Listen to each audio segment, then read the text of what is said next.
బంగాళాఖాతంలో ఏర్పడిన తుఫాన్ ఉమ్మడి నెల్లూరు జిల్లాపై తీవ్ర ప్రభావాన్ని చూపిస్తుంది. ఈరోజు తెల్లవారుజామున నుంచినే జిల్లాలోని పలు ప్రాంతాల్లో వర్షాలు కురుస్తున్నాయి.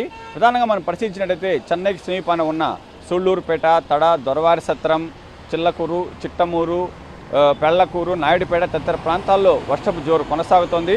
ఈ ప్రాంతంలో వర్షాల ధాటికి కాలువలు పొంగి ప్రవహిస్తున్నాయి. అంతేకాకుండా కూడా చెరువులకు కూడా నీరు భారీగా చేరుతోంది. వాగులు వంకలు పొంగి ప్రవహించడంతో కొన్ని ప్రాంతాల్లో రాకపోకలకు కూడా అంతరాయం కలుగుతోంది. తిరుపతి ప్రాంతంలో కురిసిన వర్షాలకు సొన్నముఖి నదిలోకి నీరు చేరుతుండడంతో ముందు జాగ్రత్త చర్యగా అధికారులు 200 క్యూసెక్కుల మేర నీటిని దిగువకు విడుదల చేస్తున్నారు.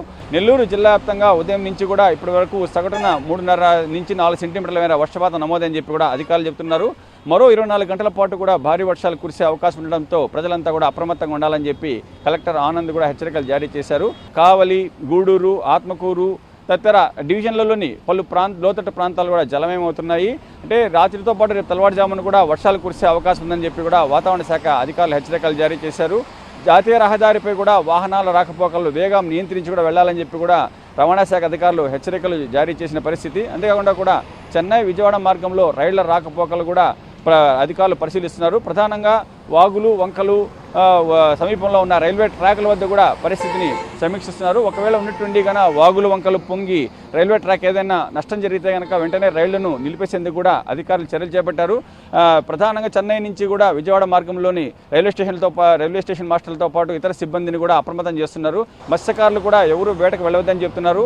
ఇప్పటికే వెళ్ళిన మత్స్యకారులంతా కూడా సురక్షిత ప్రాంతాలు కూడా చేరుకున్నారు వాళ్ళంతా కూడా. కానీ నిన్న మొన్న కొందరు ఉండడంతో వారు కూడా ఈరోజు తెల్లవారుజామున వాళ్ళ గ్రామాలకు చేరుకున్నారు. మొత్తం మీద సముద్రం కూడా అల్లకల్లోలంగా ఉంది. తూపిలిపాలెం, కోడూరు, ఘాటేపల్లి, మైపాడు, తుమ్మలపెంట బీచ్ల్లో కూడా సముద్ర ఉధృతి అధికంగా కొనసాగుతోంది. సముద్రపు అలలు కూడా దాదాపు 2 మీటర్ల మేర ఎగసిపడుతున్నాయి. అంతేకాకుండా కూడా కొన్ని ప్రాంతాల్లో 100 మీటర్ల మేర సముద్రం కూడా ముందుకు చొచ్చుకు వచ్చింది. దీంతో ఎవరు కూడా మత్స్యకారులు సముద్రం వేటకు వెళ్ళవద్దని చెప్తున్నారు. అంతేకాకుండా కూడా ప్రజలు కూడా బీచ్ల వద్దకు వెళ్ళవద్దని చెప్పి కూడా అధికారులు ఇప్పటికే స్పష్టమైన సూచనలు ఇచ్చారు. ఈ తుఫాన్కు సంబంధించి మంత్రి నారాయణ కూడా అధికారులతో కూడా సమీక్ష నిర్వహించారు. అంటే ఎప్పటికప్పుడు కూడా సహాయక చర్యలు తీసుకునేందుకోసం సన్నద్ధంగా ఉండాలని చెప్పి కూడా ఆయన ఆదేశాలు జారీ చేశారు. అంతేకాకుండా కూడా ఒకవేళ భారీ వర్షాలు కురిసి ప్రజలకు ఇబ్బందులు ఎదురైతే వారి సహాయ కార్యక్రమాలు చేపట్టేందుకోసం 3 ఎన్డీఆర్ఎఫ్ దళాలు కూడా జిల్లాకు చేరుకున్నాయి. కావలి, నెల్లూరు, గూడూరులో ఒక దళాన్ని కూడా ఉంచి వారి సేవలను కూడా ఉపయోగించుకునేందుకోసం అధికారులు ఒక ప్రణాళిక కూడా సిద్ధం చేశారు. మొత్తం మీద బంగాళాఖాతంలో ఏర్పడిన తుఫాన్ను ఎదుర్కొనేందుకు అన్ని విధాలా కూడా సిద్ధంగా ఉన్నామని చెప్పి జిల్లా అధికార యంత్రాంగం చెబుతోంది. ప్రజలంతా కూడా అప్రమత్తంగా ఉండాలి. ఎలాంటి సమస్య ఎదురైనా వెంటనే అధికారుల దృష్టికి తీసుకురావాలని చెప్పి కూడా అధికారులు ప్రజలకు సూచిస్తున్నారు. వీడియో జర్నలిస్ట్ ప్రదీప్తో అమర్, ఎన్టీవీ, నెల్లూరు.